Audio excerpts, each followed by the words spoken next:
And we are live. Thank you, Jason, and welcome everybody to the Town of East Hampton Zoning Board of Appeals meeting for October 24, 2023.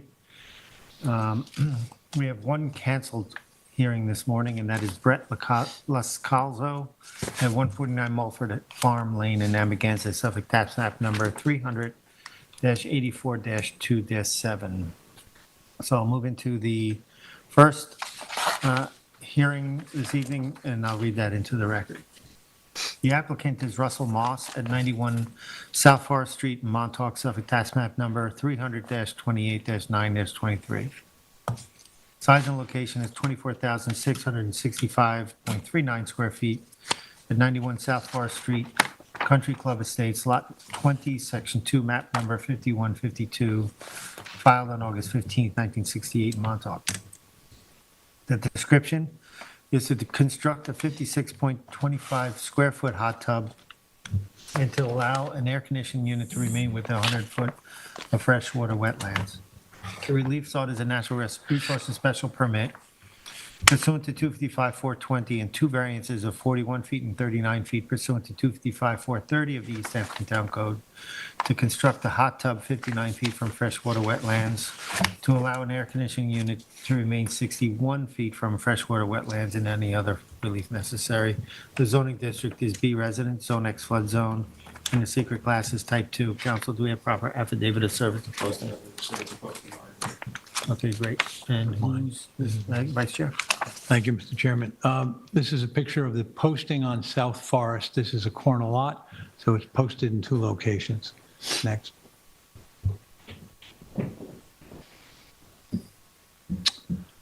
Here I am looking east on South Forest as it makes its way down the road here.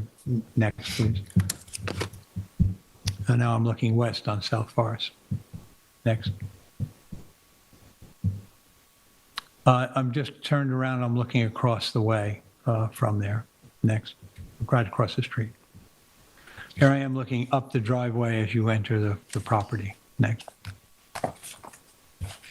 I've just taken a picture here. You'll see a bit of a fence. It'll get another close-up. You can see a wire fence.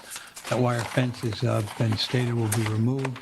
The wetlands, one of the wetlands in being referenced in this application is behind that wire fence. There'll be another photo of it. Next. I've just turned from that spot. You can see a bit of that wire fence as it continues up and butts the deck. I'm looking at the east side of the residence. Next. Now I'm standing on that deck and looking out, and so the wetland that's being referenced as the one that's to the southeast, that referenced in the TAM, is out here, more or less behind that shed, but down in that low spot. Next. I'm looking through that way now at the next nearest neighbor. That's the neighbor to the east. Next. Now I've come around, and this is a spot where it's a little hard to see, but if you look, this is a spot where the hot tub had been located. We can see there's a slight depression there. Slab was removed, and behind that is the air conditioner that's also in question. Next. Close-up of the air conditioner you can see. And then if I'm looking out behind to the right, you'll see that wire fence, which kind of separates it down from the wetland. It's in that lower spot. Next. I've just turned and looked out across South Fox. Next. Now I've worked my way around the house. This is just the part, the facing west, facing South Fox. Next. There's a staircase on up, just to give you an idea of the structure. Next. Okay. That's it? Yeah. No one of those. Oh, well. There was another posting on South Fox. The photo's lost, and then the look down there. That's probably a South Fox posting. Thank you. Thank you, Ed. Any questions for Ed? I do not have questions. Do we have the applicant here this evening? The agent for the applicant. Come on in. I haven't been here before, so I assume I approach here and speak here. Yes, okay. Good evening, how are you guys? My name is Shannon Bradley, and I am hired as the agent for the applicant. Shannon, do you swear affirm, raise your right hand, do you swear affirm to tell the truth, the whole truth, and nothing but the truth? I do. Thank you. So I guess basically I'm here, you have all the information that was put in the application. Everything you just showed is accurate to my knowledge as well. We're requesting the relief that was mentioned. The applicant wants to put in a hot tub, and it's a closed unit. It's basically a modular unit, so it won't be going in the ground, it's above ground. I don't know what questions you would like to ask. I know there might be, from an analytical point, the location of where this wants to be placed. You guys might have a better location for it, which, of course, the homeowner is open to hearing. I know his only rebuttal when we did see that report was that he thought the location that he had picked, because he is a corner unit, so that does give it basically 2 front yards, unless, you kind of have to plan where you're gonna put things to be least obtrusive to your neighbors, and where, considering with the property and the restrictions being wetlands, where you can place something, and then also for the use of him as the homeowner, what makes most sense. So we're here to request the relief necessary, and then also to get any feedback that you have as to where the location we proposed and what your idea might be. So one of the things that was mentioned in the TAM, you've already referenced it, and that is that whether other locations that were considered that might be called for less of a variance here, and can we move this in some way, perhaps to the east of the house from where it is now. I realize that you're up against 2 wetlands here, and so we move towards one and away from another. We're just changing one problem for that. But the idea that it might be able to go to the northwest, that takes it about where we first came in, and there was the deck. That's one of the places that we're slightly more conforming for Okay. what we're looking at here. But I understand what you're saying about where they've located it, but it's adjacent to the air conditioning unit, which you're not going to want to move, I assume. The air conditioning unit wants to stay there. That would be correct. I mean, it seems like it's already there, and if it, it's close up against the house, it seems, like it would probably be more neighborhood friendly to just leave it where it is. I don't think that it's disturbing any ground or any of the wetlands where it stands now. But of course, we refer to you guys to tell the homeowner. Also, just one other thing I wanted to look up was his rebuttal as to, in reference to safety, being able to have a totally compliant barrier to cover the hot tub is also included in his, wherever he wanted to place it, because I guess his house has eaves, and to be able to open and close the hot tub for safety reasons, I'm just trying to pull that up real quick. He feels he picked the best location, but once again, we refer to you guys for anything that you would like him to do. He really just would like to have the hot tub on his property and try and find out we didn't have any feedback or any negative feedback from any of the neighbors as far as the application that I am aware of. So I guess we're just really. It's noted on the survey that the wire fence is to be removed. To be removed, For its correct. entire length? Yes. Okay, not just in the area where it's noted, not No, just to in the my northwest. knowledge, it says to be removed. Okay, the entire length, yeah. The code-compliant barrier, that's part of the hot tub? It's a cover. It's a fancy name. So for that it. would meet pool enclosure? It's a hot tub comes with a cover, so it folds in half, basically. So when you go to get in your hot tub, you flip it up. No, I get it, but Yeah. the town looks at anything, a hot tub bigger than 6 by 6 Okay. have to meet the code of a swimming pool. So it's then- really called a swimming pool in this case. Right. So the question is building department going to request a pool enclosure, to meet pool enclosure, like a proper 4-foot fence and stuff like that? If it's above 6 by 6, which it's actually 7.75 by 7.5, so it's about 56 square feet is what we applied for.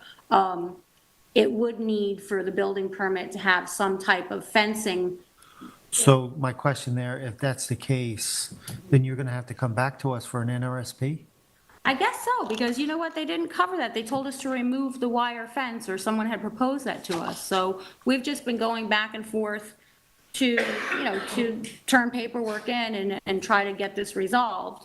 So that actually, if it is over square foot and height, and you guys would consider that hot tub a pool, because it's really not a large hot tub, I'm confused with that. No, I know, but the provisions in the town code, the building department's gonna look at it, but, we're I questioning hear whether. you clearly, absolutely. What I'm saying is, to come back to us for an NSP because the fence wasn't considered, So maybe is we, gonna be a process that's gonna take you more time, right? yeah, I don't want to really, yeah.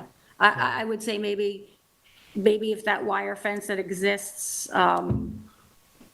Well, a couple of things. The second part of my question is the clearing, right? So right now, you're over cleared for allowable?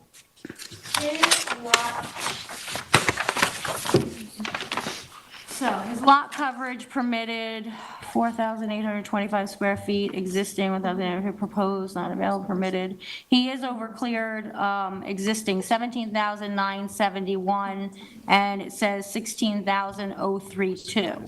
So the only things that I was able to locate is when this was filed, what the codes were when it was cleared. I really don't know how he has a certificate of occupancy, so I mean, I really don't understand if it's predated that it was cleared, I'm not sure on that. I noticed that as well, I just don't, no one ever threw up a flag about that, so, No, I'm just wondering if we should require, some additional Yeah. revegetation just as mitigation. I mean, the other question is, would you consider a smaller hot tub so you don't trigger the pool requirements? 6 by 6, 36 feet. He could look into a smaller one, sure. I don't see why he wouldn't consider that. It's, anything less than 6 by 6, it's absolutely an option. And then that way you don't have to do the fencing, which I know, I don't think his neighbors would want the fencing. It really doesn't As change the far as the wetlands, overclearing, he could revegetate, I think it's about 1,000 square Exact- feet. Should say that. You guys Okay, have- well, as far as the smaller hot tub, though, that's not going to change the distance from the wetlands. You're still going to need that wetland variance, even if it's 6 by 6. Right. Yeah, he's gonna need the variance, yes, it will change by a foot. I mean, it's gonna change a foot in and a foot, just about like a foot. So, We said about maybe bringing it here, the only thing that keeps it further from the wetlands. Wetland here and a wetland here. And there seems to be other places in the yard that it could go at a better setback, more conforming setback. That's the wetlands, right? Yeah. all the wetlands across the street. You understand the chair's point. If it's a pool, it's going to require some sort of protective fencing. yeah. And you don't have that proposed here, so you'd be coming back looking for an For- NRSP for another structure. Correct, And I do although- understand that. Although you've made your point about it being merely a hot tub to you, to the town, it's considered a pool. So we have to look at it for all the pool restrictions that would come with that. I do, so what I could do is, I mean, I could let my client know that he needs a hot tub smaller, 6 by 6, so it doesn't require the fencing to go around the pool, since the building department would consider it to be a pool. I'm sure he would be amenable to that. I'm just trying to think as far as the location, any, I don't know, suggestion where you guys might ask for it to be located. It's just, considering the fact that it's a corner lot and he has 2 front yards, where he wants the location right now is the least conspicuous, least obtrusive to the neighborhood. So I'm just trying to have that be taken into consideration, or at least he is. And, as far as revegetation being overcleared, I completely agree with you. I don't see No, why. I mean, maybe we should, I mean, it's up to the board. I don't know whether, whether or not we should request some additional clear, reveg. What? I mean, We should adjourn the hearing. I think so. I think we should probably, yeah. It might be a good time, maybe we can hear from the planning department and find out what their suggestions are, Sure. and then you can come back up. that would bring you back up. Okay, Great, thank you. all right, thank you. How are you, Morgan? Slater for the planning department. Right, Morgan, do you swear affirm to tell the truth, the whole truth, nothing but the truth? I do. Thank you. So this property is on the corner of South Forest Street and South Fox Street, and it is within jurisdiction of two wetlands, one that is located partially on the property to the southeast and the other located across South Fox Street to the west. Both wetlands are part of a larger wetland system within the Lake Montauk watershed. Some of the wetlands in this area have been filled, ditched, and culverted due to residential development, but are still ecologically diverse and provide a buffer to Lake Montauk. The wetland located in the southeast corner of the property is closest to the subject improvements and is a part of a larger wetland that extends across multiple properties. According to the survey, the property is overcleared by 1,939 square feet, which appears to be pre-existing non-conforming when looking at town aerials, but that designation hasn't officially been given by the town's Natural Resources Department. The property's building card notes that a stop work order was issued on the property in December 2022 for a hot tub and concrete pad, but both structures are no longer present on the property. The hot tub is proposed on the south side of the residence and 59 feet from the wetland to the southeast and 107.8 feet from the wetland to the west. Most of the property is within NRSP jurisdiction, but it does appear possible to reduce or eliminate the wetland setback variance. The board should be cautious of setting a precedent in an area with many properties that have similar constraints with regard to wetlands. The application is also requesting an air conditioning unit to remain 61 feet from the wetland, which is not expected to have any significant environmental impacts. The fence depicted on the survey that is proposed to be removed. With the issue of, the current size of the proposed hot tub being considered a pool under town code, I guess this is also kind of like a legal question. If relocating the existing fence to a setback that's equal with what's being requested for the hot tub, if that would be kind of covered under the requested relief in the notice. Just something to talk about and consider maybe. Which to kind of fence? get around that issue. To relocate the existing fence back to this requested setback of the hot tub. So it's basically equal with the setback. So they don't have to come back for a whole other, yeah.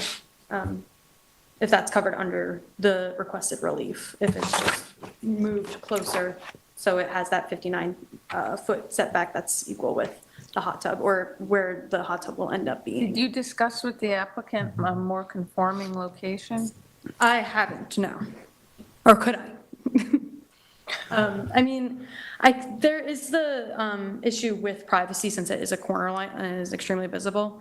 I believe, on the north side of the existing deck would probably, I don't think it would change the setback to the western wetland too much, and it would increase the setback from that southeastern wetland.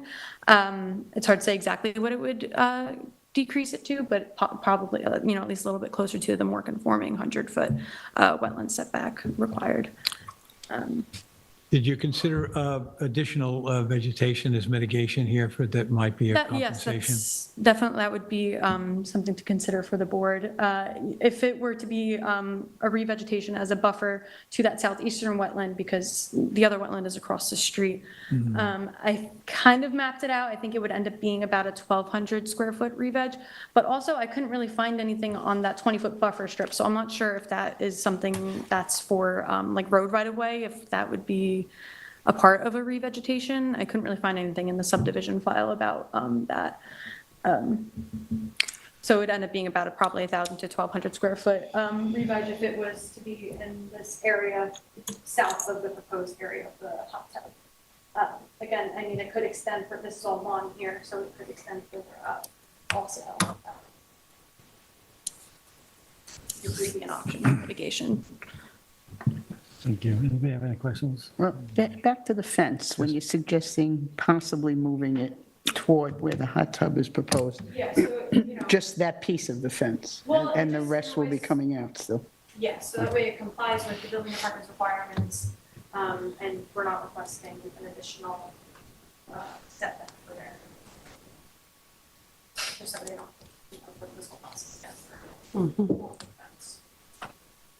When it comes down to seeking.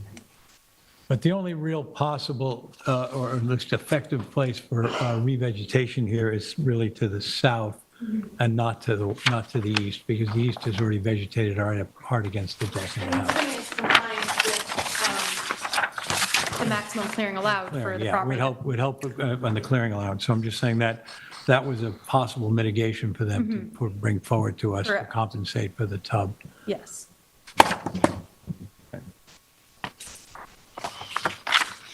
Any questions?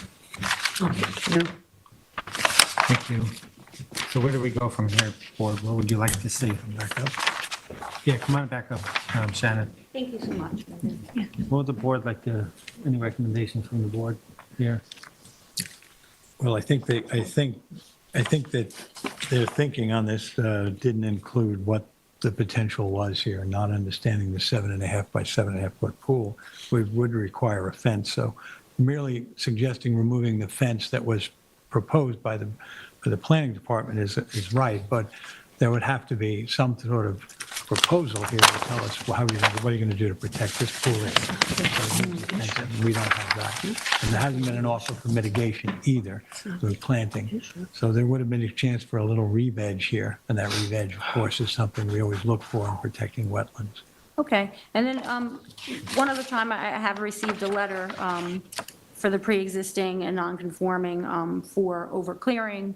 I'm just wondering if that would apply. I mean, I've had it done before, so if that was the case, then we wouldn't have had to have that in the application for the revegetation on the south side of about approximately 1,200 square feet for the revegetation. So from here, I mean, moving the wire fence instead of removing the wire fence to incorporate the town code for the 7x7 hot tub really is the question that, can that be done tonight, or is that something that I'm going to have to? Well, it's not, Denise, you were going to have you had a question earlier. I think, I'm not even sure, we're kind of all over the place, because there's also a situation of setting a precedent, and there's the idea that there is a more conforming location. Could, if it was approved, could we make it condition that we move the fence where the hot tub is Well, proposed? two things. We and move the fence. comply with building we requirements? Move the fence and comply, and then re-veg. Right, yes. So it would be, So could that, if approved, could we do that as a condition of approval? So if you'd like, we could keep the record open okay. for that, for you to submit a survey. Okay, so we'll move the Is that right? fence to Everybody be in okay with that? compliance Yeah. with the code for anything over 6x6, which is considered a pool. And then we would also include in that, on the south side, a revegetation plan of approximately 1,200 square feet to bring it up to the clearing. Clearing Unless I could get the calculations. letter, but really whichever you would Right. prefer. And then the only other question I had about setting a precedence, which I completely respect and understand, and so does my client. Corner lots do have a unique circumstance as compared to other lots, shape, size, different things. So when somebody does set a precedence, it's usually equivalent to someone else that, apple to apple, orange to orange. He does have that constraint and problem of being a corner lot, which really limits it more Yes. than someone else. agree. We agree. Yeah, thank you. Basically it. Thank you. How much time would you need? To get a new survey with those conditions in it. I'll try to think, let me see what surveyor is not much time. Maybe your next meeting, or do you want me to just bring this stuff into the town? How does You'll that? need at least You 2 can weeks. submit it to the town. Okay, so Do 2 you need weeks. 2 weeks? You probably need 2 weeks. 2 right? weeks. Yeah. Okay. So can I consider it a conditional approval upon the survey to meet, or how to work? We still have to make a decision on that, but I Okay. think hearing our concerns this evening, you should come back to us. Hearing, Oh, sounds good What to I was me. worried about.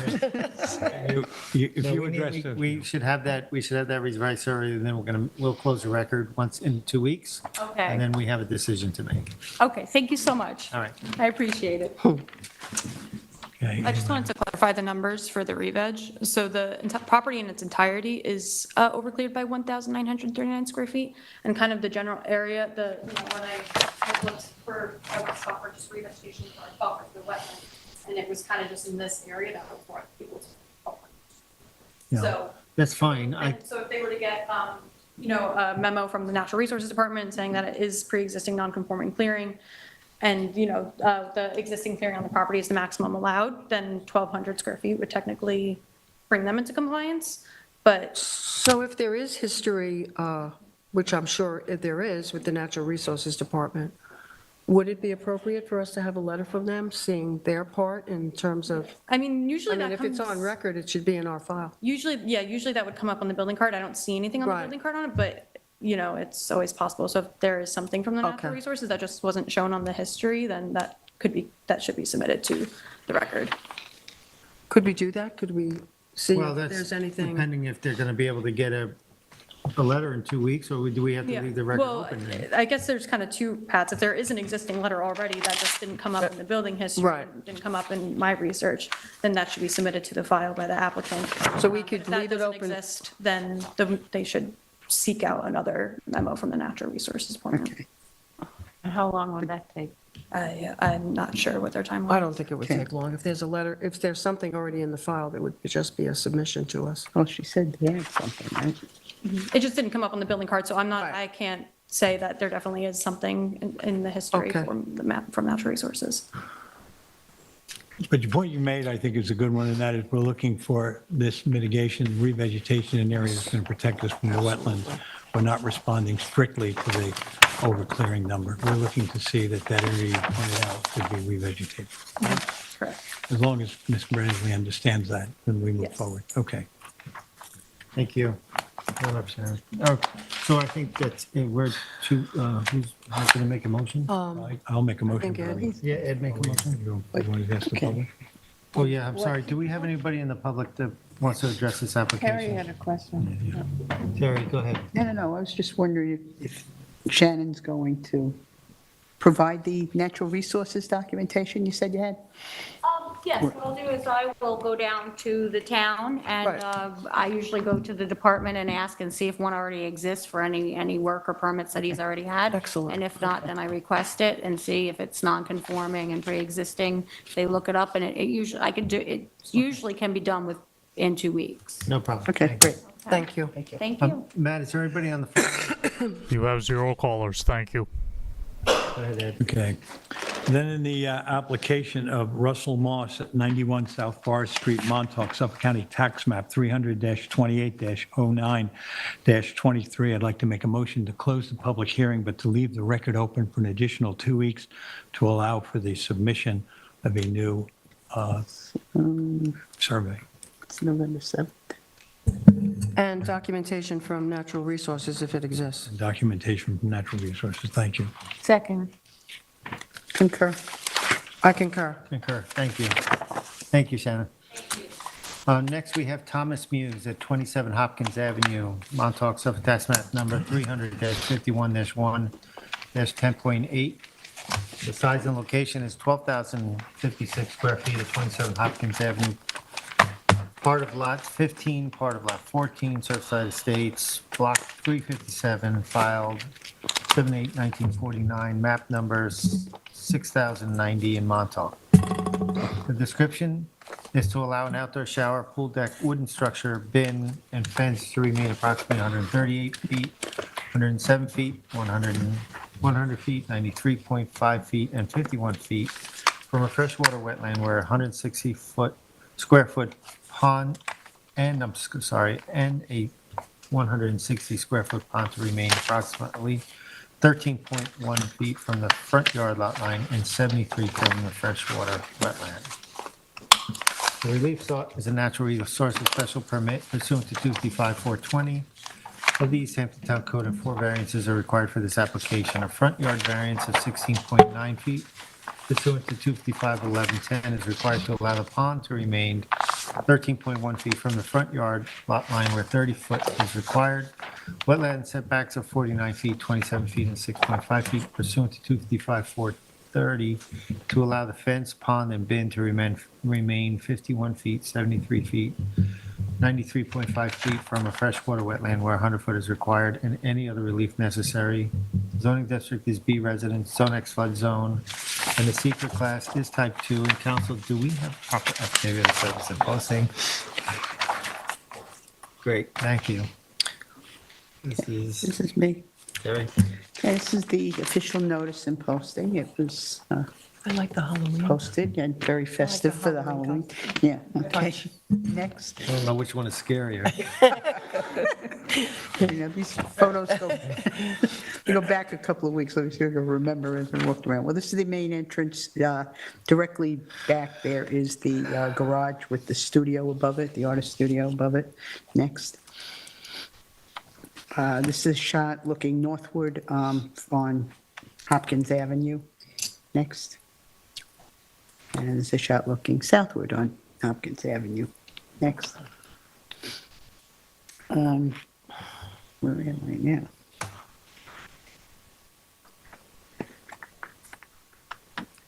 Not sure which, where? Across the street. Oh, that's across the street. Okay, that's why it didn't look familiar. Thank you. Thank you. Okay, next. Okay, now I'm going toward the house. Next to the white car on the right, there's a shed which is proposed to be removed, I believe, but it's in for a variance and an RSP. You get a better shot of that later. Next.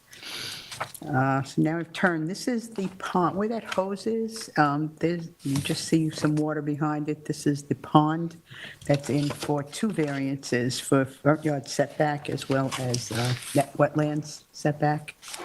And this is the main house is there to the right, and I'm going to be walking around that house going south. Next. And this is going down toward the, yeah. Actually, this is toward the front door. I just turned and looked toward the west, and the steps on the right behind the tree is where the front entrance to the home is. Next. And now I'm standing on that in the front door and shooting back, take another shot of the pond. Next. And now I'm going to go behind that fence. There's a gate, and then walk toward the west where the pool and the pool deck and another structure is that's in question for some of which is NRSP. And next. It's a shot up that southerly side of the house looking from east to west. And next. This is a shot toward the back where the pool area is, but you'll see that more. Next. Another shot shooting back toward the west. You see the back of the property with the fencing. Next. And this is the pool. Part of the pool deck is in question for an NRSP. And next. This is the other structure. This is on the eastern side of the pool. You can see there's an enclosure, and then there's another enclosure which seems to be enclosing some shrubbery, which looks like might have been partially cut down. Next. And it's the far end of the pool decking. Next. And again, you see the fencing going around the property, and then the studio in the background. Next. Now I'm shooting looking from the west to the east, and I'm going to go back through this other gate, and in there is that shed that we'll get a shot of. Next. Okay, next. Got a lot of that, but okay, go through next. Okay, I still don't see the shed in here. I thought I had it. Next. I'm heading back toward the driveway. Okay, and now this on the northern side, there's the shed that for the variances also. And I think that might be it. Next. Oh. And shot of this fencing that is proposed to be removed where there had been a garden. That's some of, well, this is the fence by the pond side of that. And that's also in question. And next, this is the fencing that had been a garden. It's on the northern part, but also on Hopkins Avenue, facing the road, and requires wetland variances also. And I think that's it. Thank you.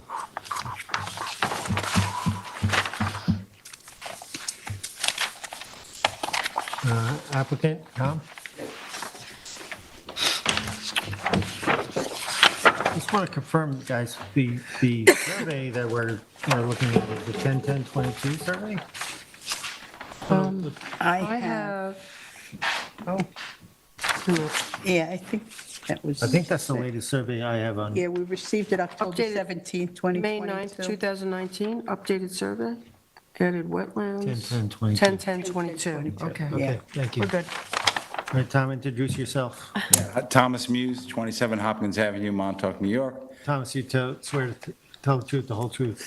The whole truth, nothing but the truth. Thank you. So just the technical, I'm just going to go through the technical analysis and I made some notes, quick notes. Everything seems to be accurate.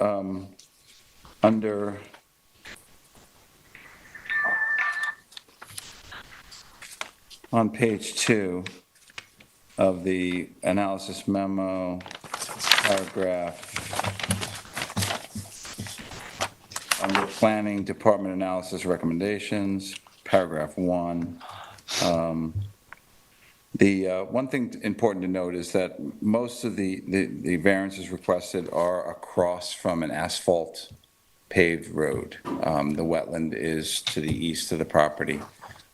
So the road obviously mitigates impact to the wetland.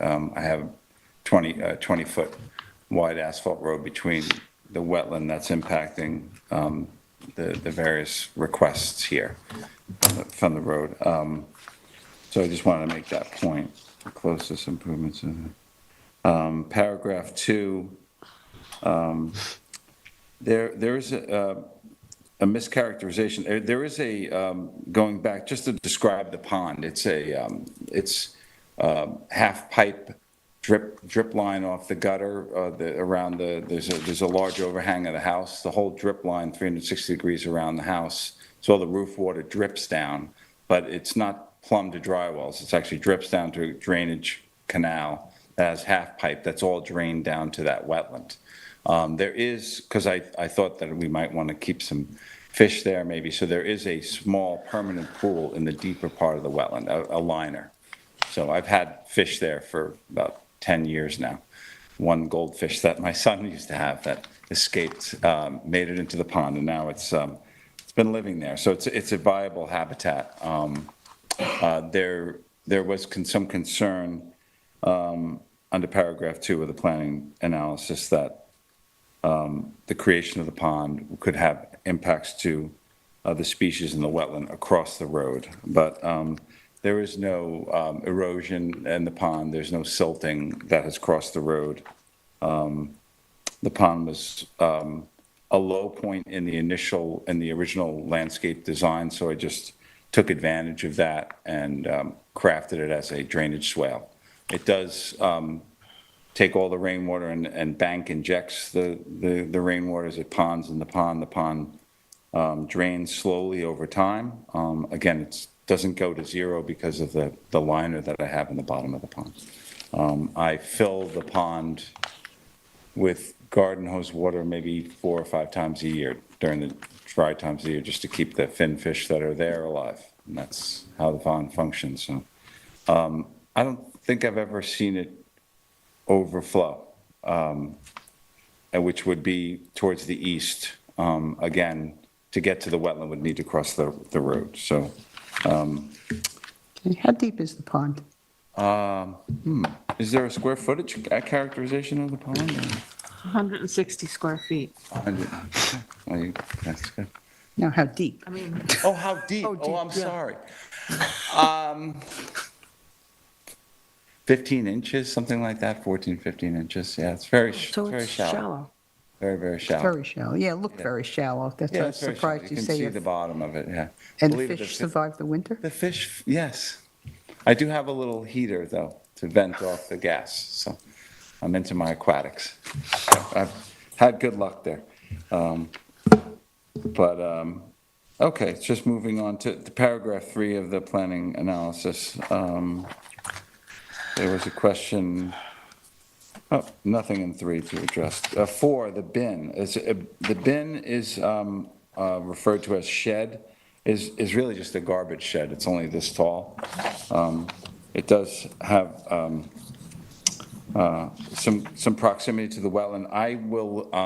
I don't have a better place for that, so I'm going to try to, I did file to legalize that. It was added to the application. An additional fee was also added to the application. So that's all been done. So I'm going to try to keep the shed garage bin where it is. I think there was a question about whether that was going to be removed.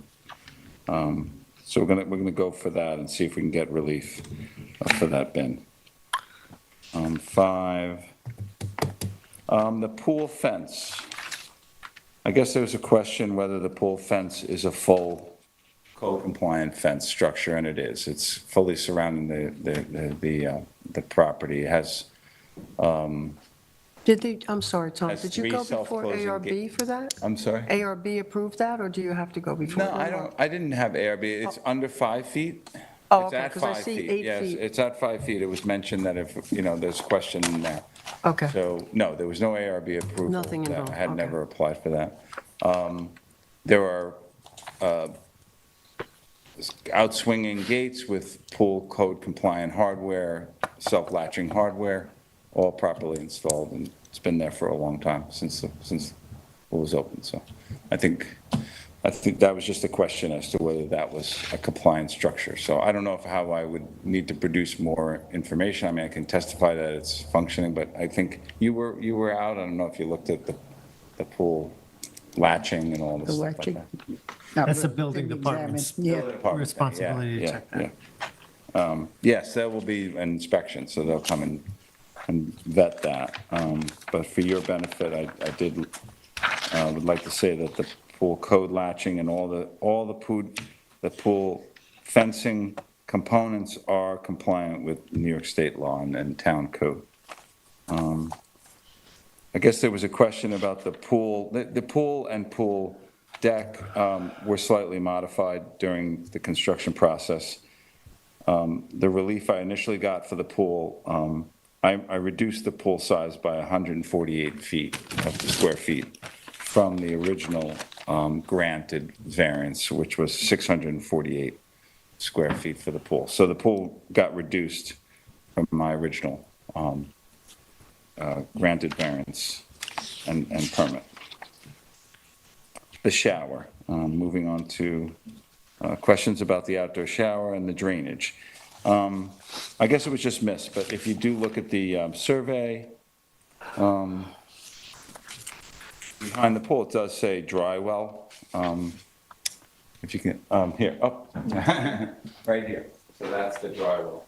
That is catching water, backwash dry well for the pool equipment and dry well for the outdoor shower.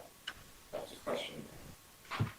So in other words, you're saying you're going to comply to the conditions? Oh, no, that's been there. It just was missed, and it was referred to, it was brought to the attention in paragraph 6 of the analysis, so I just want to, the shower, there's a backwash and drywall for the shower, that's existing. I think, I mean, if I need to, I probably can, I'm pretty good at taking photos. I may be able to research back to photos, but I could also have the cover exposed. It's a full-on 4x4 precast drywall with a concrete top. I put it in myself. Any questions, board members? Well, there was a question in the TAM about whether or not that pond that you referenced and have been discussing has pumps that you said you fill it with No. from a hose bib, is that what you do? Yeah, No filtration going on in there, it's not a koi filtration. pole? No filtration. There is something I plug in for an aerator to pump air in there, but I don't really use it that often. Like I said, it's really a bank injection mechanism. It's a sump for groundwater infiltration. The rainwater collects from the whole roof system and plumbs into that, and how And it the. doesn't overflow. It doesn't wind up overflowing when you It get does, heavy rain.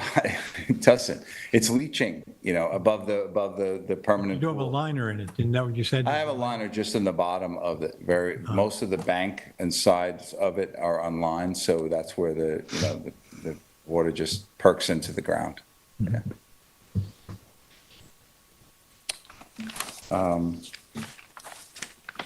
Are there any questions? Any other questions? Related to the application? No, I'm ready for the planning department. Yeah, and just, there are 3 recommended project conditions. Oh, yeah. 8-foot wire fence is being removed? Yes, the 8-foot wire fence, you just can't grow vegetables in Montauk without an 8-foot fence, so, Right, you but addressed I them. will no longer grow vegetables there and take the fence out. Okay, and you addressed number 2 and 3. Okay, Yeah, and yes, and 2 and 3, yeah, I'll address. thank you. You're welcome. Is that it? Morgan?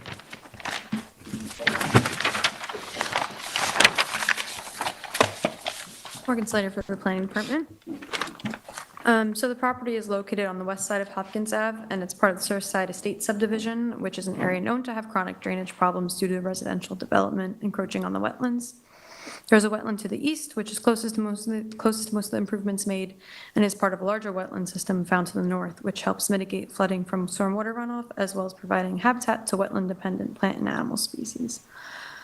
Most of the property is within natural resources special permit jurisdiction due to the proximity of the wetlands. The application requests relief for multiple existing structures. The 159 square foot pond was constructed in the front yard, and it requires 2 variances since it is 73 feet from the wetland and 13.1 feet from the front yard lot line. There is, you saw from the pictures that there is vegetative screening for the pond, so the board should really just determine if that's sufficient mitigation for the front yard variance at least, screening it from the road. The pool deck and pool were built slightly different from the survey that was approved in ZBA's 2002 determination for the construction of the residence and pool. The approved survey depicts the pool 122 feet from the wetland and the patio 116 feet from the wetland. The pool and decking were expanded slightly south and are now 116 feet and 107 feet from the wetland. There is a wooden wall connected to the south side of the pool deck that is used to enclose some cypress trees, and it's 100 feet from the wetland, which is, you can see. I'm sorry, it's what for the cypress trees? It's what for the cypress trees? It's like an enclosure, it's like that landscaping enclosure that Terry pointed out in her pictures. Right. It's just an additional structure that's, wasn't in any building permits or anything. That's looking to be legalized. The northern end of the pool deck is 19.6 feet from the western property line when 20 feet was approved, but the building department has their 6-inch dimensional error policy for as-built structures once they're constructed. There's the outdoor shower on the west side of the garage that's not depicted in 2007 CO and requires an NRSP since it's about 140 feet from the wetlands. The bin on the northern side of the property is about 93.5 feet from the wetland, so that requires a 6.5-foot variance to remain. We don't expect any substantial environmental impacts from that structure due to its size. It's about 26 square feet. There are fences of different heights and compositions that border the property. He stated the intention to remove the 8-foot fence. The 5-foot wood fence on the north and south property lines, I believe that, if any 5-foot fence within the 30-foot front yard setback would technically require ARB because it's over 4 feet. yes, it's over 4 feet. So if those are to remain, they probably should. It's just a portion of the fence, though, right? Yeah, so Yeah, there's a 4-foot There's a 4 fence foot all along across, Hopkins. and This is 4-foot fence here, but along these property lines, I believe that's, some of them are, there's within 30 feet of the curb line. Require ARB. that's why I brought it up earlier. Yeah, so that's just. Determined. Approval from that board. And also then that turns into the issue with the pool fence, and there technically needs to be a pool fence that wasn't depicted in any of the building permits because they're from, almost 20 years ago. So it's just something maybe the board should discuss if, they would like a new fence to be installed for a pool fence that is compliant with ARB standards.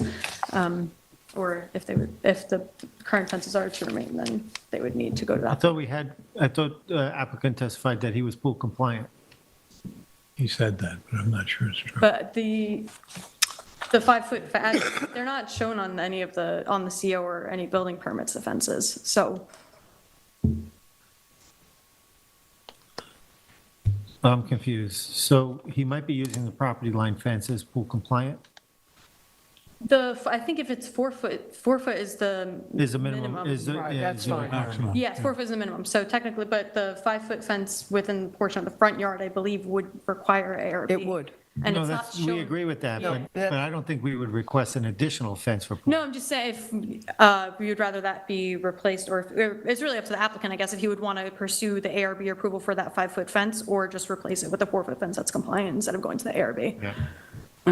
It's more so up to the applicant. And other than that, I can answer any questions you have about the improvements on the property. Yeah, I'm most interested in the pond and your reaction to that. I mean, what is the planning department's reaction to the pond, its existence, and how it functions?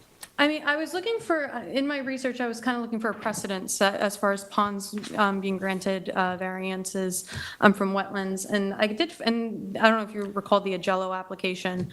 That was a pond that was twice the size, and I think the setback for that was 59 feet from the wetlands. That was granted, but it was a very different application from this. That was it was a 2-lot application, and they also included a 3,000 square foot revegetation and easement, which obviously is not possible on this property because it's. But this one they're using as sort of a drainage swale, Yeah.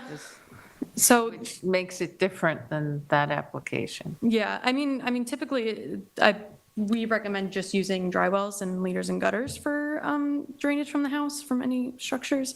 I don't think we've ever recommended a drainage swale. So it's kind of up to the board how they would like drainage to be taken care of on this property. There is the Hopkins Avenue separating the property from the wetland, so the chances of that drainage swale overflowing and reaching to the wetland is a little slim, but still, the drainage pattern of the property has been altered. So it's just something to consider if the conditions are, altered enough. But as a structure that functions the way you're describing, the planning department doesn't have a problem. Is that what you're saying? You don't have a problem with the idea that instead of the drain water going into a dry well, it's going into a drainage swale? I don't see why not, but I'm not 100%, I don't feel super equipped to Okay.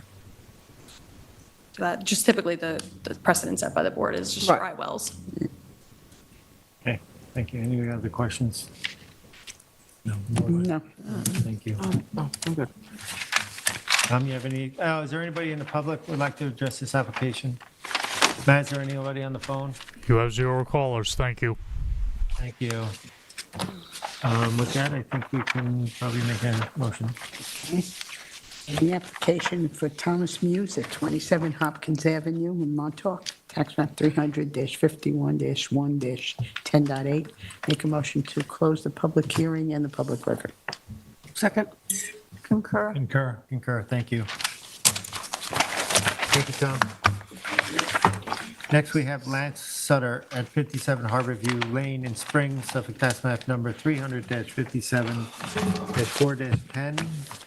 Size and location is 88,427 square feet at 57 Harborview Lane, Harbor Heights Realty Corp., map number 887, part of Lot 3 in Springs. The description is to demolish an existing residence and construct a 2,160 square foot two-story residence, 461 square foot of terrace and covered porch, and a new sanitary system on a parcel of land containing tidal wetlands and coastal bluffs. The relief sought is a natural resources special permit pursuant to 255-420 of the town code, and variances of 255-430, minimum wetland setbacks, 255-440 coastal setbacks, and 255-375 harbor protection overlay district. The following 5 variances are required. 1 and 2 variances of 58.1 feet and 71.1 feet are required to construct the residence and terrace 41.5 feet, 28.9 feet respectively from wetlands where 100% setback is required. A 102.8-foot variance is required to install a sanitary system 97.2 feet from wetlands, where 200-foot setback is required. 4 and 5 variances of 25 feet and 39.4 feet are required to construct a residence 25 feet and 10.6 feet from the bluff crest where 50-foot setback is required. Zoning district is B residence, X flood zone, AE flood zone, elevation 10, and the secret class, elevation 7, and the secret class is type 2. Council, do we have proper affidavit of service? Do we, Rob, the trustees? The trustees email David Burnett did not receive a notice that has to add the record review for an additional 2 weeks. Excuse me, board. I'm sorry. Yes, please. Microphone is your friend.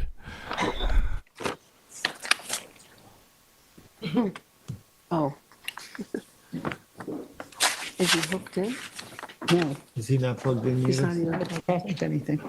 you could say that again. Okay. The town trustees asked that the record be kept open for an additional 2 weeks because they did not receive notice. I spoke to Ms. Bistrine about that, and she had no issue keeping the record open for those additional 2 weeks. Thank you. Okay, so So that would be, Denise?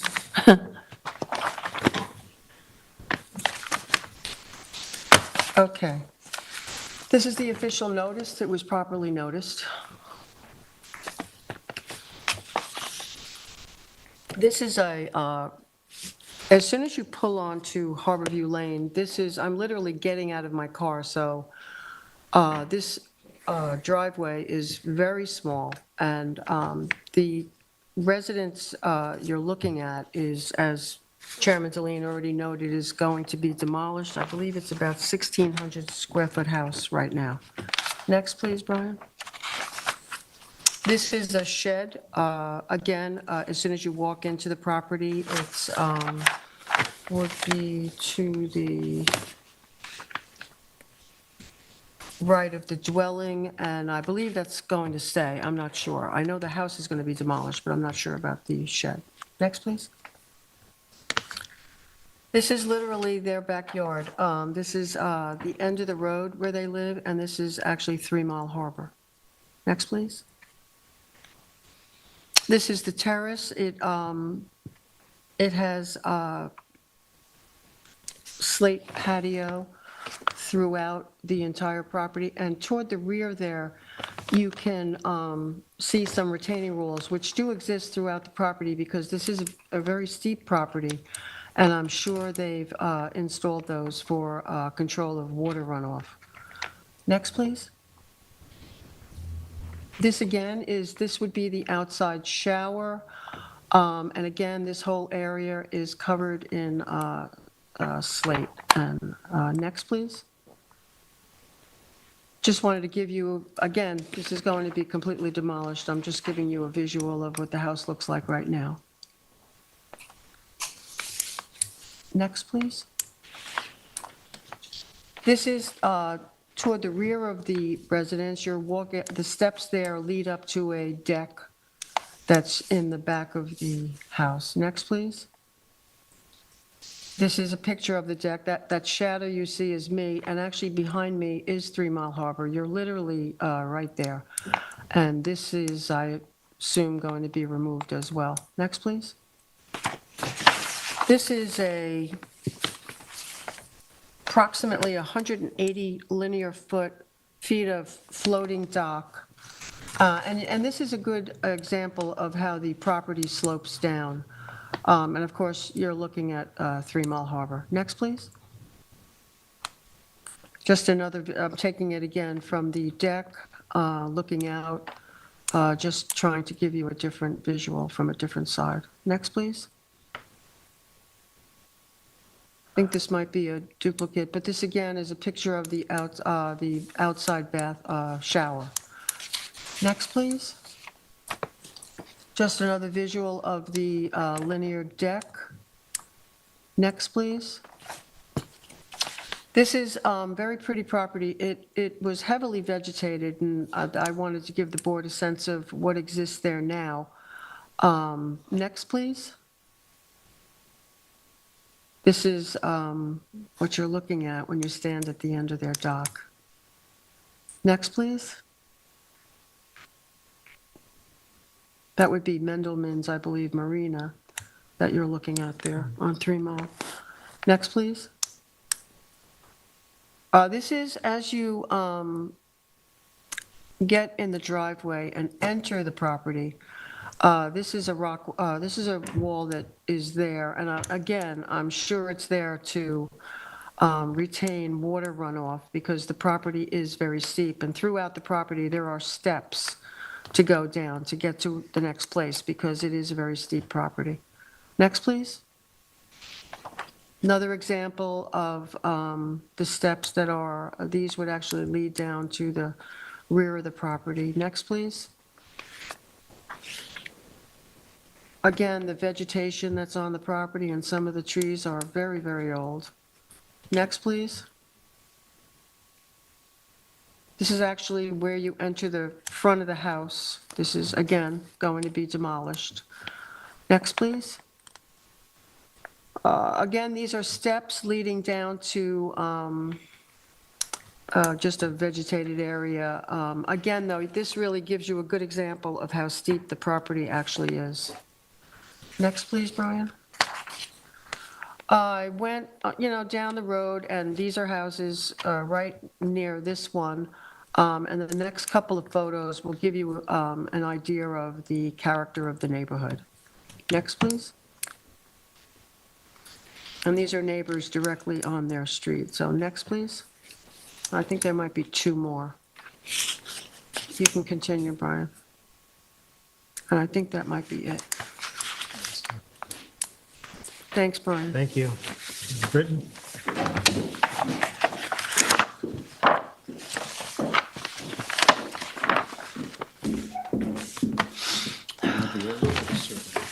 Survey, I think. So the survey, I think the TAM was written on 10/24/22 survey. Yeah, that was And then I exactly one think of you my submitted an updated survey of 10/18. I just want. They're a year apart. 10/18, 2023.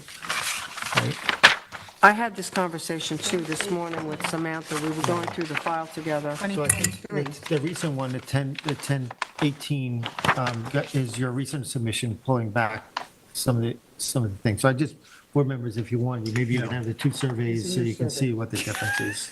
Well, Brittany, all right, go You're ahead. announce yourself. Good evening, Chairman Deline, members of the Yeah. board, and Britton Bistrian representing Lance Sutter at 57 Harbor View Lane in Springs. Do you swear affirm to tell the truth, the whole truth, and nothing but the truth? I do. Thank you. So Brittany, just I address think the to surveys. address that survey, Yes. you submitted the accurate one a couple of days ago with the revisions to the project, correct? Correct. So the initial zoning board filing was the survey was October 24th, or the last revision, October 24th, 2022. Right. We received the TAM October of 2023, and in response to that TAM, we submitted October 16th, 2023. So there's a year between them, a year plus a week. That is correct. So the survey that I'll be referencing for the presentation and for this evening is October 16th, 2023. I don't want to forget to give this. Away with it. Okay, so as noted, the parcel is on the corner of Harbor View and Outlook Avenue, adjacent to 3 Mile Harbor in Springs. This parcel was originally part of a 1929 subdivision and was improved with the residents prior to the adoption of zoning in East Hampton in 1957. The latest CO was from 2014 for a residence, decking, shed, and a dock. Everything is on the property is covered under that CO, so we're not seeking to legalize anything. The project in front of you is to remove the existing non-conforming residence and to construct a 2160 square foot residence with 600 square feet of decking and an upgraded IA septic system.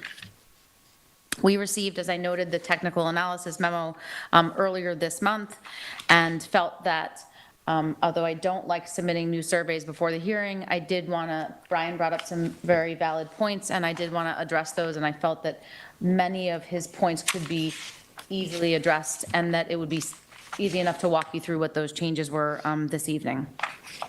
So thank you, David Saskis, for turning around the survey. So we have altered the project to address those concerns. We already confirmed that you are looking at the October 16th, 2023 survey. So the residence was typical sort of cottage-style springs where, as you can see by Board Member Savarise's presentation, it was a series of little additions, rambling footprint over a series of years. The majority of that is not on building department records because it was before 1950, but there was a later conversion of what had been used as a one-car garage to part of the house. So structurally, it was never a full completed thought. It was added on to over the years. And the only reason that I feel that's important to highlight is that when we evaluated this project, renovating, adding on to this structure at this point didn't make sense because it has changes of elevations and changes of, you know, we have the opportunity to insulate it to make it more energy compliant. And so that was what drove us to seek a permit for new construction.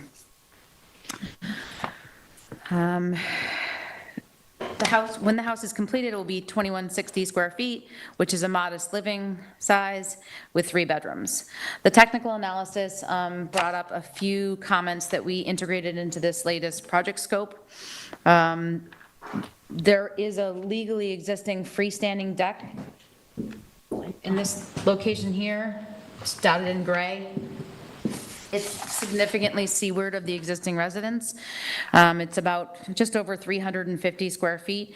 That was brought up in analysis that maybe we could reevaluate that. And although the owners love it, it's where they have their outdoor living space. They were willing to sacrifice that in hopes that it would meet the board's approval. So, you know, as is customary in East Hampton, everybody wants to have outdoor living space that's not, you know, that's above grade. So what we did was we are proposing to remove that deck and then just have what had been terracing on the house, add just a little bit more decking area so we could have that dining programmatic use attached to the house and give up that area where the existing deck is and get some more meaningful revegetation and a buffer to 3 Mile Harbor.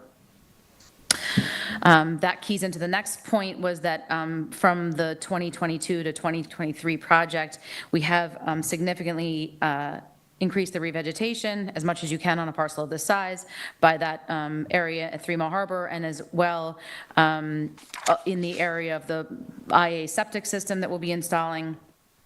And we looked at the driveway. The client's desire was that if the driveway is very small currently and does not meet the code to fit 2 cars off-street. So that's why the driveway had been larger in the original scheme. We've now reduced it to the bare minimum, code minimum to fit 2 cars,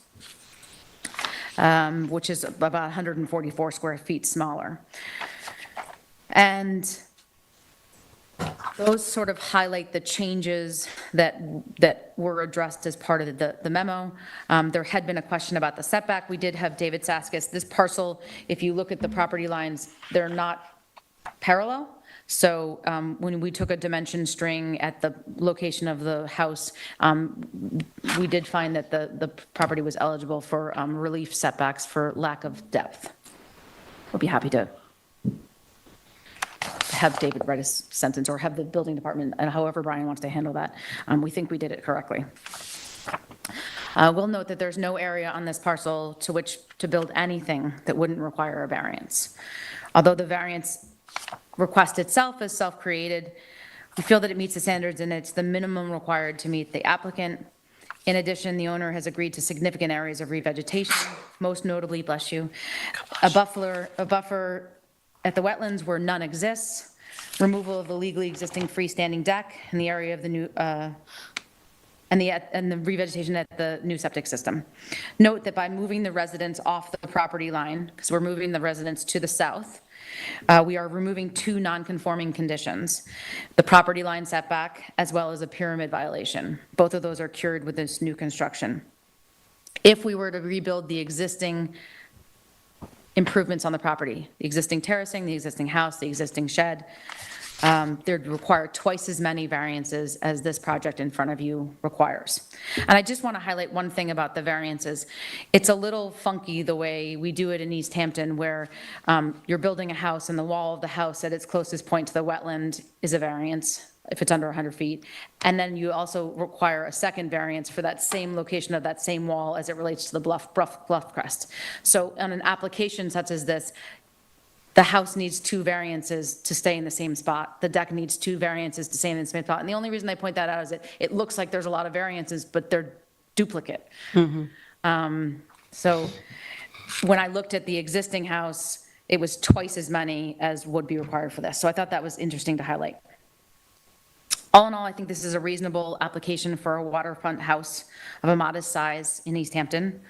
I do understand that one letter was submitted to the file in opposition of the number of variances, but I think it would be important to highlight that there's nowhere you can build on this property without a variance, and that double variance, at least in paper, appears to be greater than I think the actual impact is.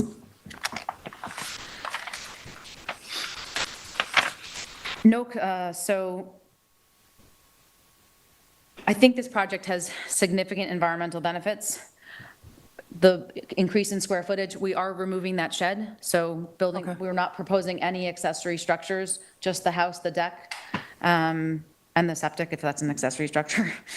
And I do believe that buffering 3 Mile Harbor, revegetating throughout the parcel, and removing nitrogen with the septic system is an improvement on this parcel. The client does accept all the proposed mitigation and the technical analysis, and we hope that the board finds that this is a reasonable redevelopment of this property. But I stand ready to answer any questions that you may have. Questions, anybody? Not at the moment. I've got one written, the Okay. septic system. These are small, very tight, non-conforming lots in this area. Do you know if the septic system design is underway? Is it feasible, or is there town water here? Or is there locating other wells? So just giving that. Sorry, what was the question about the The septic? location of the septic system, the feasibility of getting a new septic system in here with adjoining, like, property wells. Is So we have health department approval contingent upon approval of this board. great. So the septic system as designed is compliant, and, I mean, there's nowhere, anywhere, you couldn't get any further from the wetlands and still be on the property. Yeah, my questions was more about the neighboring wells and stuff, because I know. it's a tight neighborhood. Because we have 2 roads, that gives us more of a buffer than a lot of other people. You know, we have two of our property lines, and then we have the water on this, so we only are competing with the neighbor to the north. So that helps to alleviate the problem, because I know that this area is very problematic with wells and septic. But we thankfully do not have that issue. Okay, with that, we can, Brian, come on up.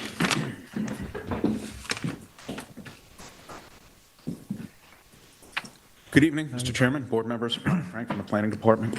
Brian, do you swear affirm to tell the truth, the whole truth, and nothing but the truth? I do. Thank you. So I'm going to leave the survey up. If you want an aerial instead, I'm happy to bring that up.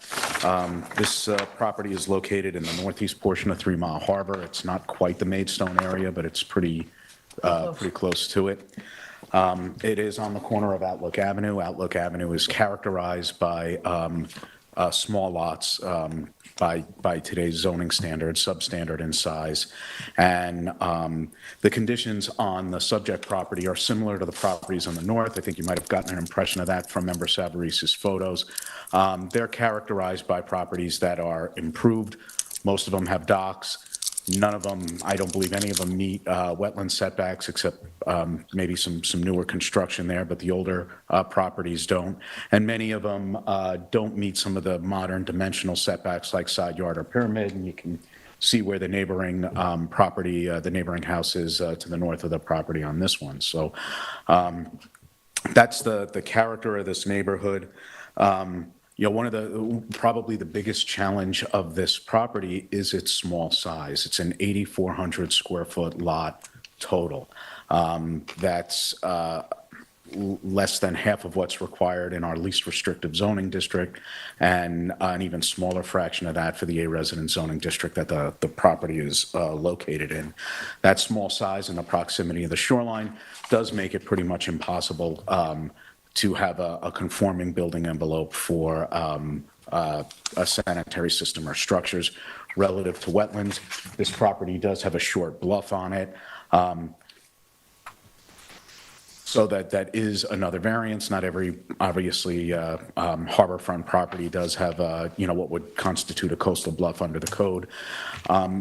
In this application, I would encourage the board to look at the dimension of the variance, the number of the variance, and it's really the wetland. The fact, I would almost call the bluff crest variances that are required by this application incidental. The primary feature that you want to protect in this application is 3 Mile Harbor. And to that extent, a lot of the planning department's recommendations were tailored to the protection of 3 Mile Harbor. And I think the principal question for the board on this application is there is a coverage increase associated with this application. It's going right up to the maximum numerical square foot that is the maximum allowed without a building coverage variance. 20% coverage is allowed. That's what's proposed right up to that square foot. And I think the board wants to evaluate that closely. I think the applicant has to demonstrate that it meets the variance standards. When the wetland variances are numerically substantial, this requires a greater than 50% variance for the structures. And I'm talking about the house, not necessarily the deck, although the board's obviously going to look at the variances in their totality. The existing house is 24 and a half feet from the wetlands. The proposed house is 37 and change from the wetlands, or did I get that right? I'm sorry, 41.5 from the wetlands. It's a 17-foot increase. We have a 100-foot wetland setback for structures. We have a 200-foot setback for sanitary systems. This application, as proposed, requires the more than a 50% reduction for this application is proposed. I think taking a look at where the sanitary system has been designed and approved by the health department is pretty much the best you can do. Maybe you could wiggle the leaching system around a little bit, but you'd be picking up a foot or two, nothing significant. But I do think the board needs to evaluate the coverage increase very closely when the magnitude of the variances are dimensionally large and there are similar conditions on many neighboring properties. And will that set a precedent on other lots that in this area or other places along 3 Mile Harbor in particular with similar lot size constraints? It'd be hard to argue that it wouldn't.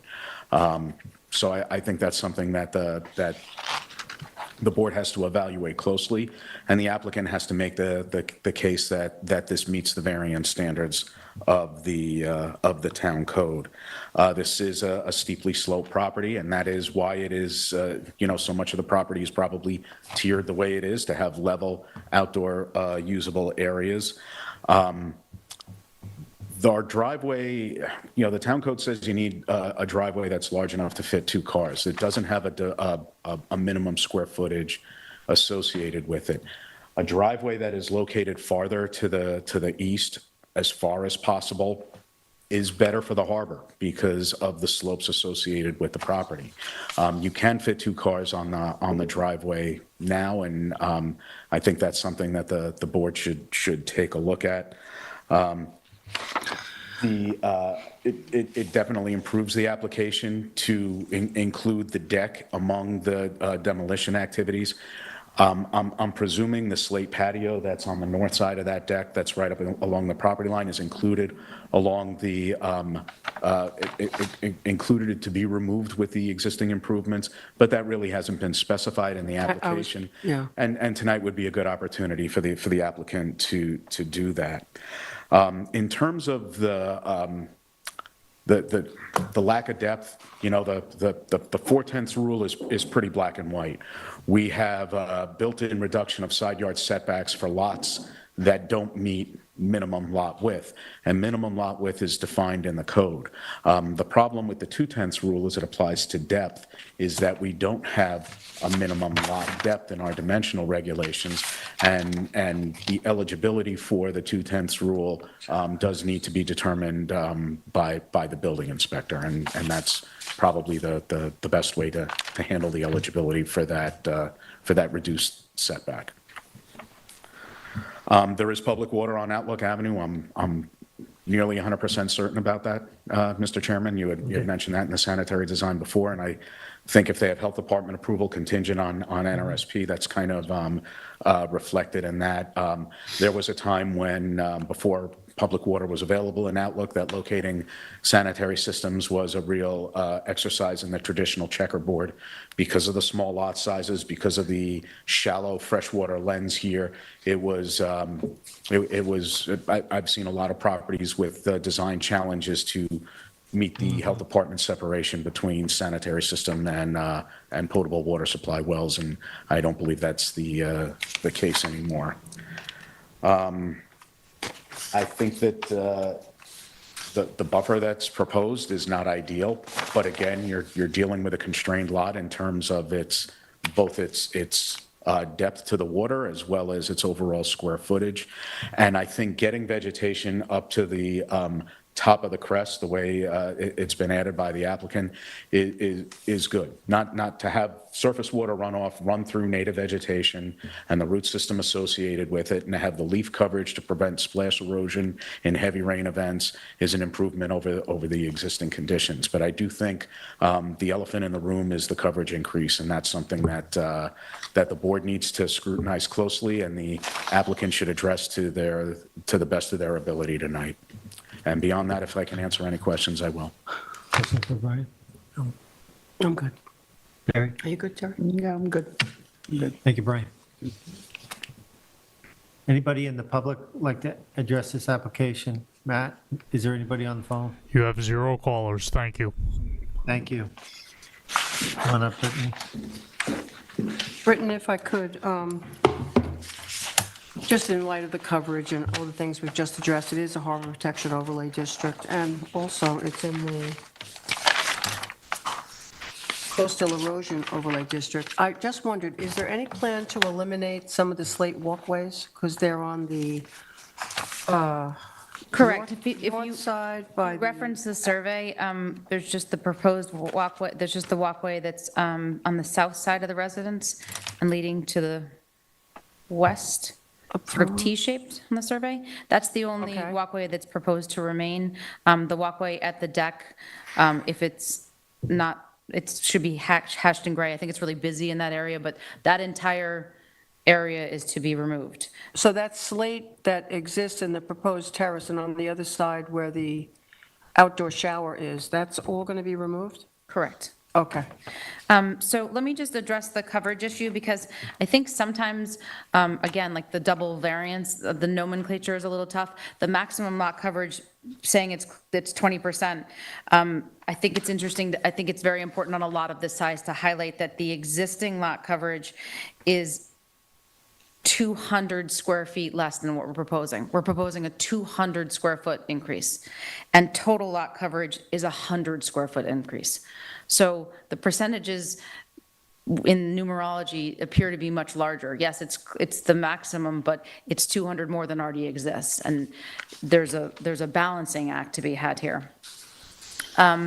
I know the driveway is not defined by town code, but a parking space is. A parking space can either be 9 by 20 or 10 by 18 for 180 square feet times 2, 360, which is the size of the driveway as proposed. So I would surmise that, I would state that we meet town code for parking 2 cars and don't exceed that with the proposed driveway, and which was significantly reduced from the previous.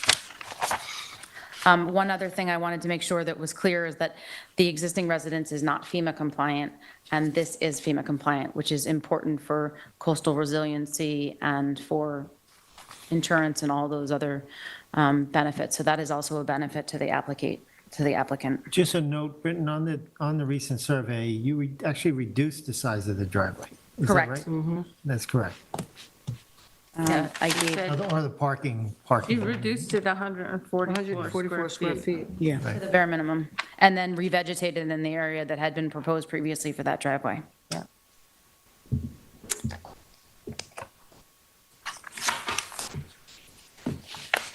So you're reworking the proposed terrace to be 600 square feet. What is it now, Britton? It's actually, so the 2022 plans proposed a terrace. Now because we're removing that freestanding deck, we're now just, there's no terrace proposed. It's a deck attached to the residence and nothing else.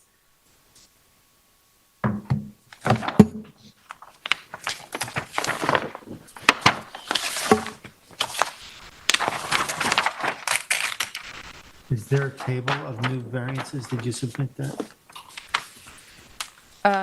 They didn't change because we're removing something that legally exists. Right, okay. We're removing something that legally exists and the other is in the same location. And we didn't need one for the driveway and the septic didn't change, so. I'm a little confused about the lack of depth rule. Do you need to go to the building inspector to get that? Or I'm happy to do that. is that something, The way that I understand it to be interpreted is that you take the depth of the lot at the location in which you're building, and it can't be reduced more than 2/10. right? So David Saskis took a string and we moved the house to that setback. Right. It's a little harder than the 4/10 rule, I guess, but if we want an interpretation of that, we're happy. I mean, as long as you can seek that interpretation? Probably better if you do it, but. I mean, what would you gain from that? Or So the setback at the north property line is reduced proportionate to the depth of the lot in that location. Right. So that would reduce your variances. So David Saskis calculated it on the survey to be, if you look at the red dot, there's no variance, there's no property line variances, so it doesn't change the variance. He calculated it to be 8.65 foot setback, and the house is 11 feet, Got it. and currently it's 2 or 3 feet. With no pyramid variance needed. With no pyramid variance needed that's why we moved it to 11 feet, because at 8, we couldn't make it Yeah. work. any further questions? Board, I'm good. you want to make a motion? Did you send in a Gotta new? keep it open for 2 weeks. The public? You didn't do a new site. 2 weeks for plan yet, right? we have to keep it open 2 weeks for the trustees. Yeah. Can we keep it open only for that purpose, Rob? That's the only reason it's being left open. Great. Okay, did you submit a new site plan with this survey also, or no? Just the Saskis survey. Just assessments? Right. Are we good? Yep. In the matter of the application of Lance Sutter, 57 Harborview Lane in Springs, Suffolk County Tax Map Number 300-57-4-10, I make a motion that we close the public hearing, but leave the record open for 2 weeks for the input from the East Hampton Town trustees who were not properly posted. I'll second that. Concur. I concur. I concur. Thank you. Thank you. She gonna put the date? All right, next we have an administrative application, and that is Judith DeMello at 334 Old Stone Highway, Springs, Suffolk Tax Map Number 300-83-5-26.1. And that's to demolish an 850-square-foot house, 493 square foot of garage, 80 square feet of shed, and to remove a sanitary system within 150 feet of wetlands.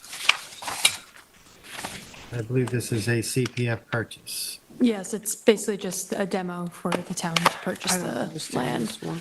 So we would just mandate that they have sediment control fencing to protect the wetlands. There's wetlands on 3 sides, but I'm sharing. Am I not sharing?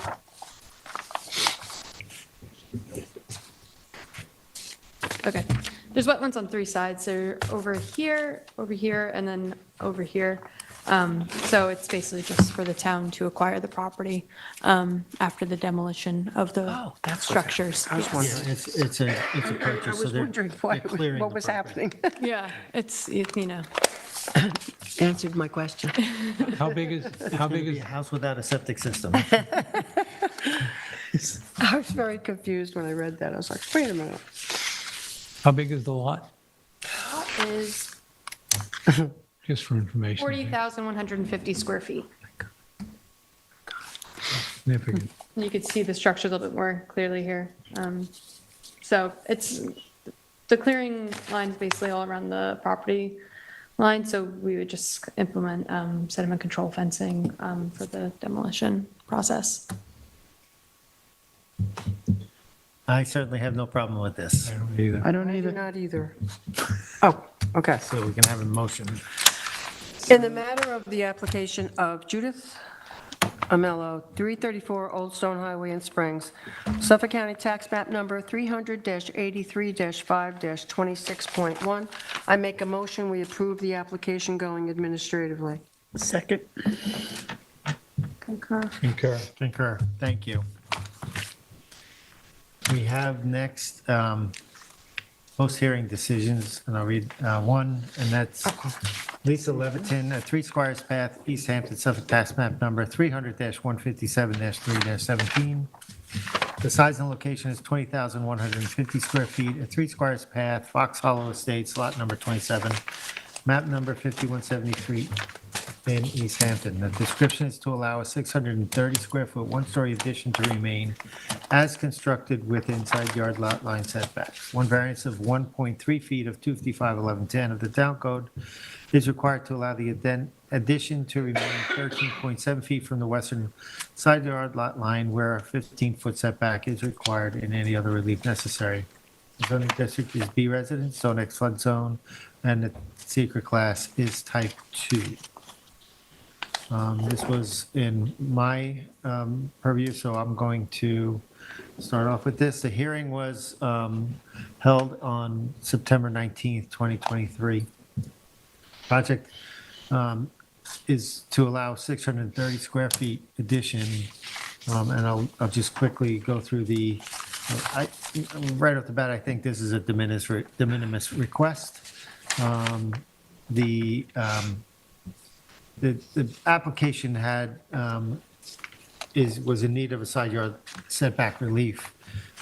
The property line, if you take a look at the survey, the house, it's a square property line, but the house is skewed on the property line. So in the construction of the property line, the house was slightly built a little bit bigger than the building permit allowed, which caused a corner of this house to be projected into the setback by 1.3.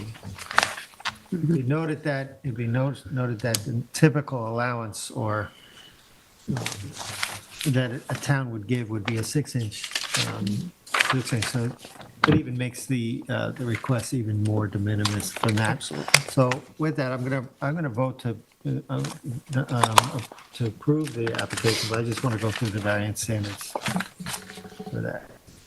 Does the benefit of the applicant from grant of the area variance outweigh any detriment which grant the variance will cause a general health, safety, welfare, and neighborhood or the town as a whole? I say it does. It does not affect the welfare of the town at all. It's very de minimis. Is the area variance to be granted the minimum variance necessary and adequate to alleviate the difficulty causing the applicant to request the area variance? And it is the minimum. It's an error, but it is a very de minimis error in that case and will not affect general health, safety, and the welfare of the town. Has the applicant shown that the benefit accruing him from grant of requested variance outweighs any harm which will be caused by the neighborhood or the town? I also said they have met that standard. Will the grant of the variance cause an undesirable change in the character of the neighborhood, or will it create a detriment to nearby properties? And I say no, because it's so de minimis that it will not affect that. Can a bit benefit sought by the applicant be achieved by some method feasible for the applicant to pursue. At this point, being that it's already built, it would be too costly or to rectify it, and in relative to the small nature of the requested variance. Is the requested variance substantial? No.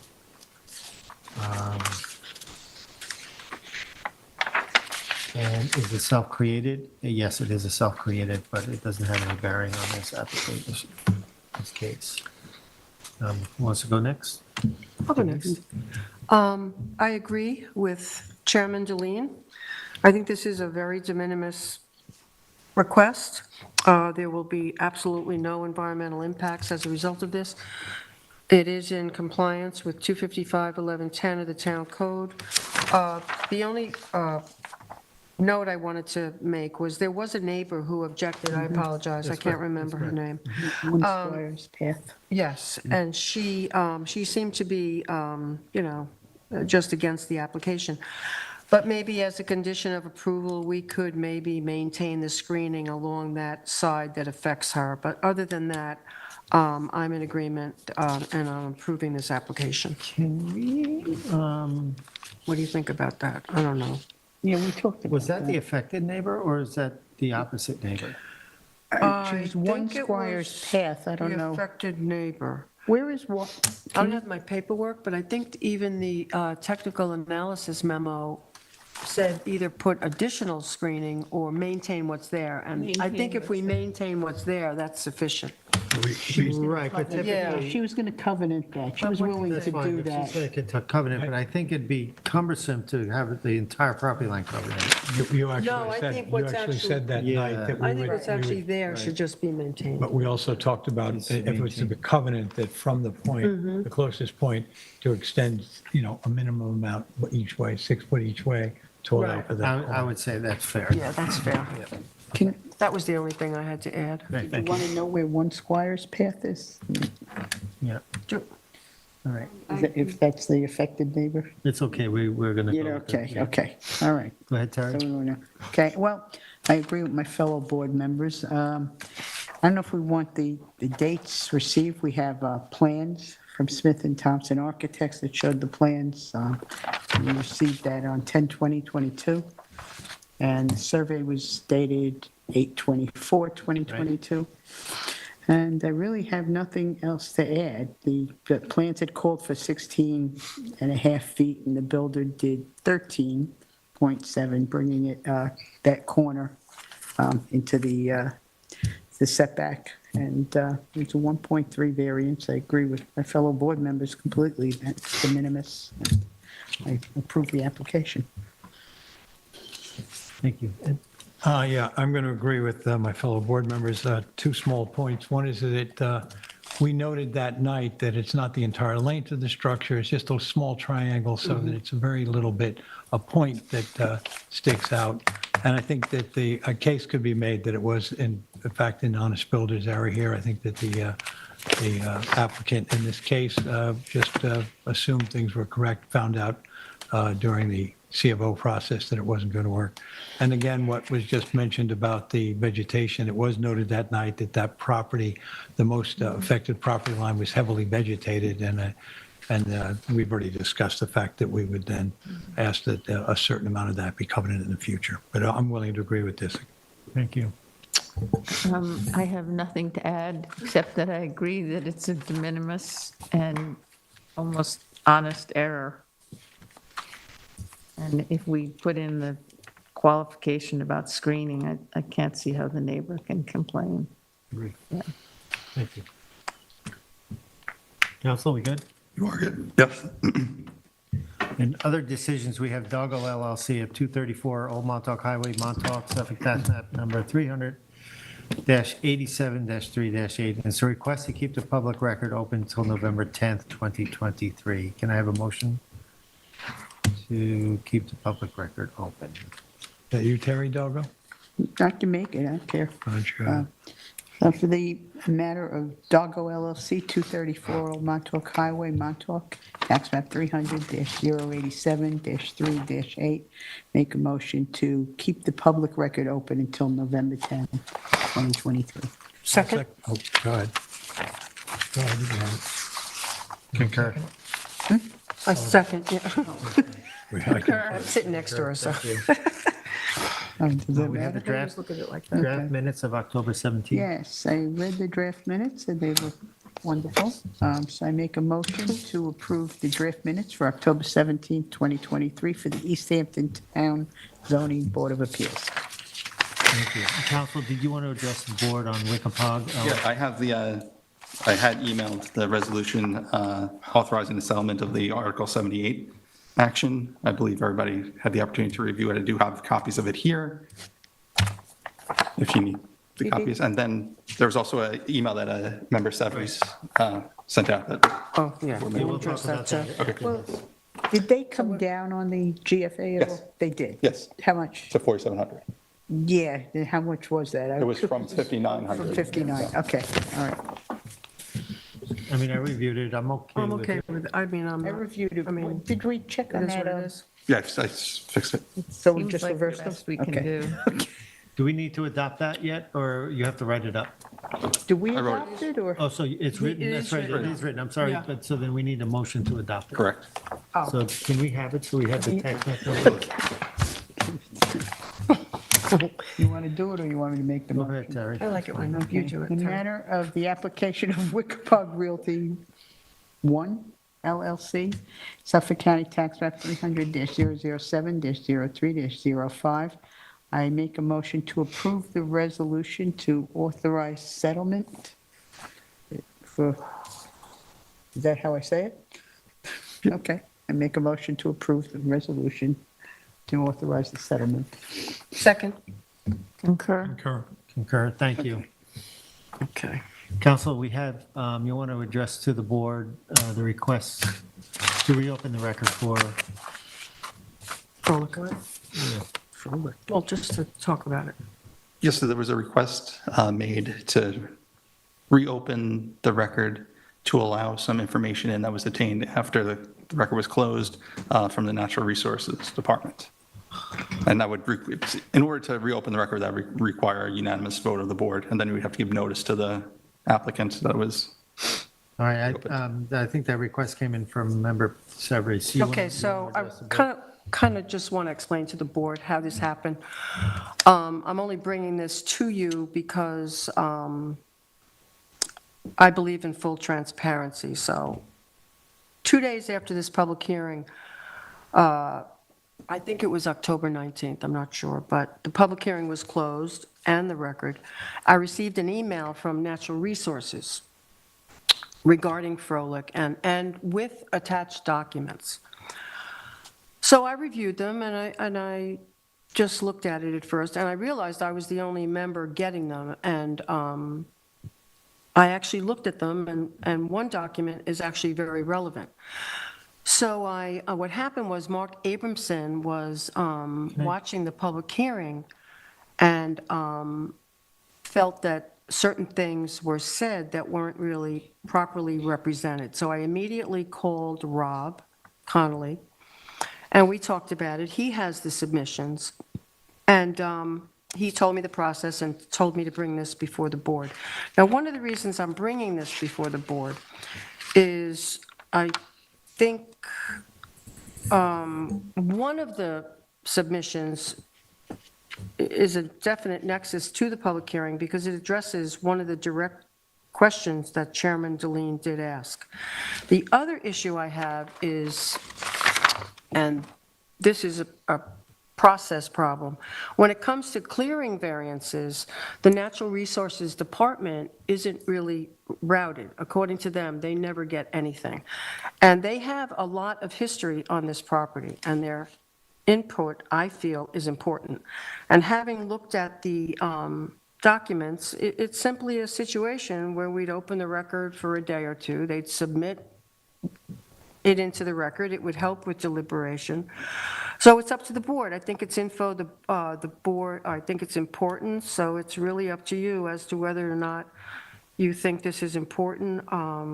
But I think one of the reasons we can entertain this is because they never really were routed the application, because if they were, they would have gotten this into the record. So I'm just bringing it to the I don't board. have a problem with having more information, but I think the applicant should have an opportunity to Well, comment on that it. would have to happen. That's part of the process, according to our counsel. Yeah. Well, I feel, and again, this is, I'm happy to see whatever comes before the board. However, the record was closed. To me, it's similar to, it's in the hands of the jury type of thing. Right, so we've closed the record.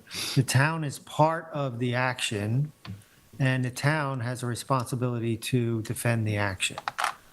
And I think once the record is closed, I think, I'm wondering if we're opening a Pandora's box by allowing that. But agreed, I'm speaking my mind now, but I think that, a reaching out to the applicant in this case, if I think they have an opportunity to accept or contend it, Well, and I think that's appropriate. I don't think we should do that unless that happens, but I think that before you would make a statement like that, you would have to actually review the documents that were submitted, because they won't be contended. that I mean, is, once you see what was revealed, what was entered into. I'm not denying, I'm not, I'm I just haven't saying denied that. that's not going to be a I problem. haven't denied that one bit, right? So it might be a Right. valid document. My question is, what is right? What is the right thing to do as a zoning board? If we all of a sudden say we have further documentation and the town coming to us 2 days because they watched the public hearing, they knew enough to watch the public hearing.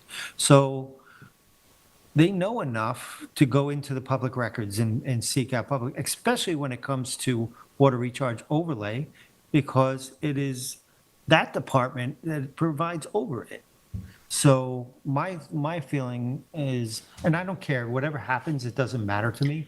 I just feel strongly that we should be careful as a board, not opening a Pandora's box when it comes, anybody can open up a record afterwards. And I think I'll The only be reason quiet after this, and Yeah. I'll have other board members speak up. That's a big concern. Yeah, that was my immediate reaction, was that I didn't see the document, as you say, Member Savarese, and that it may be of great value, but when opening the record becomes an issue for others to come to us and say, well, if the record can be opened, I have some additional information. In this case, it's the town that has additional information, but what do? We start opening the record in this case. I think the only reason this is appropriate to ask is because they are on the routing list, and they have a lot of history with this property, and they were never routed the information, or they probably would have submitted this into the record. They were never given that opportunity. We left a record open today for trustees who weren't properly noticed. They were on our routing list, so they're able. But that was the come to me natural while the record resources- was open. It's a different But animal. Natural Resources was never even noted, they never even knew this application was going on. But when- Listen, I don't have a problem with anything you decide. I just feel that I it's appreciate something that. that happened that I had to bring to the board's attention. And when it comes to having all the information to make a proper deliberation, I don't think it's inappropriate. Okay. Whatever Anybody the else have board any comments? says, I really don't I care. don't like the idea of opening the record again. And why didn't he call up that night during the hearing? But He has an option to do it's that. just something I felt I had to bring to the board's Appreciate it. attention.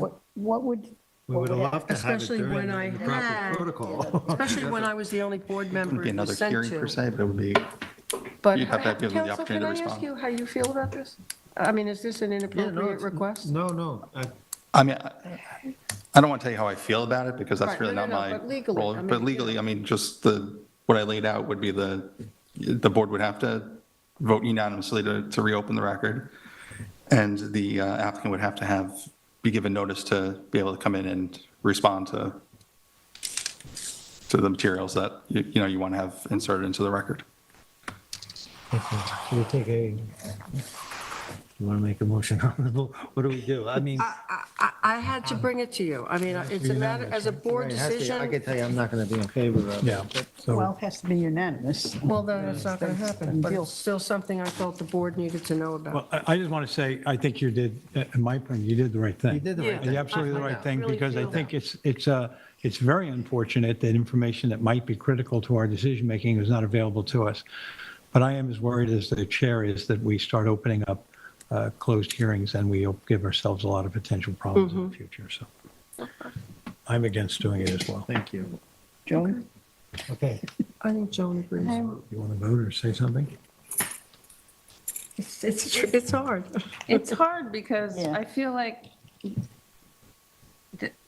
I mean, does the planning department confer with the natural Well, resources? the interesting thing is, it's in the planning department file. It just never got into our file. Well, then that's a different issue. Our file? Yeah, correct. It was in, the planning department does have it in their file. Well, then it was an oversight that it didn't This is why I'm land within bringing our this file. up. There's a And lot that's of little different things. than opening, that's a different reason for opening the record than just any Tom, Dick, or Harry coming and saying, I have new information. No, it was entered into the planning department record. It just wasn't entered into our record. So there was an administrative lapse that meant we didn't get something we should have gotten. Mm-hmm, That's a big distinction for me. yeah. I mean, I'm not Again, comfortable this is just why I brought it opening to the you, record. because this doesn't ever willy-nilly. happen, you know. But it if did. we find out that, I didn't get certain stuff in my packet that Mhm. I should have gotten in the packet, that's a different issue, I think. Right. Well, this is why I'm talking to the board, because Yeah, no, I being the agree. only board member that had this information after the fact, I thought even, whatever you do, I felt that I had to bring it to the board's attention. Yeah.